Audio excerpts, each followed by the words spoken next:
Welcome everyone to this ClickCreate Artist Spotlight. This week we have Brendan North.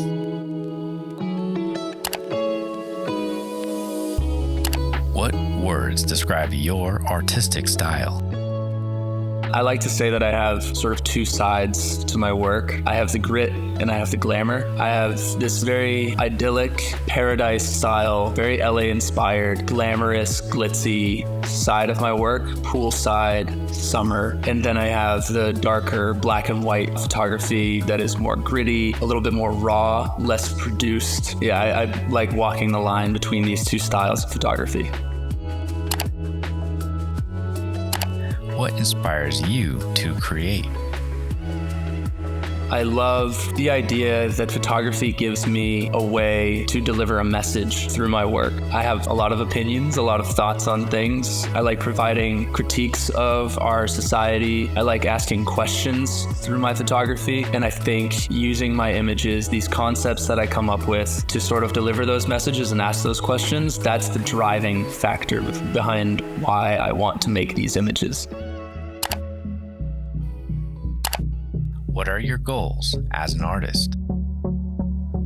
I honestly want to do exactly what I'm doing as a photographer right now at a larger and larger scale. I think I've reached a point where I have a certain amount of creative freedom that I really enjoy, but increasing that to the point where I no longer have to take paid jobs or shoot anything that I don't want to. I want to create for me and only me and truly feel like I'm free in the way that I produce images. And I think down the line that means better work in the end because I'm not taking, influence or instruction from others. And eventually, I hope that leads my work to being featured in museums and galleries around the world and photography books and being remembered for my style of photography. What advice can you offer to aspiring artists? If I was to start as a photographer today, I would take a few of the same steps that I took in the beginning, which would be work for free, honestly, as a photographer at the beginning, build a portfolio, make connections, and prove yourself first. Because trying to charge for work right off the bat isn't going to allow you to discover your style. You're going to be forced into a certain style of photography right away. But if you take the time to shoot for yourself at the beginning, you'll have a better time discovering your style. I think social media today is the most powerful tool we have as artists. So if you're young and if you're just starting, take advantage of that. Reach out to people there, discover models and people to work with. I think it's changed since the time I sort of blew up on social media to now. I think there's a lot of people that are becoming sort of teachers rather than artists. But I think if you want to be an artist, get away from the education standpoint, discover things for yourself, make mistakes, do things wrong. And if you do things wrong, that might just mean that you're doing them differently and your work will look different than others. What are you most proud of in your career as an artist?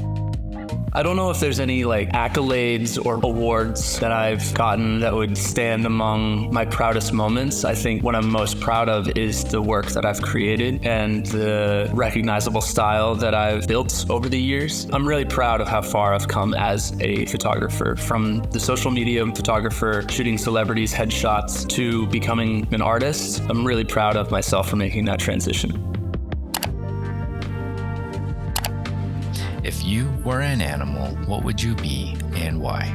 I think a wolf fits my style. I think I can function well as a lone wolf. I work by myself. I can do, a lot of what I do alone. And then I also benefit greatly from being in a pack and sort of organizing people and moving together to create a greater outcome in my art. A lot of my work involves multiple models on set, a whole team behind me, videographers, set designers, stylists, etc. So having this pack mentality has definitely benefited my work as well. So I think a wolf works for me.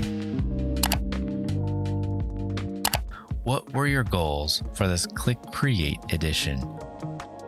One of my ongoing series is these girls sitting poolside wearing VR headsets. There's an escapism to it, and the question that those pieces have always asked is, when will we be satisfied, right? They're in this idyllic setting, yet they still are wearing these VR headsets. They want more. They're not satisfied. And in this piece that I created for ClickCreate, I wanted to ask a slightly different question, because it's not this perfect setting anymore. It's kiddie pools, and it's really these two people pretending that they're in paradise. So I wanted to ask, how far will we go to pretend, or how creative will we get in the ways that we lie to ourselves in the future, using virtual reality to convince ourselves that, maybe our situation isn't what we see.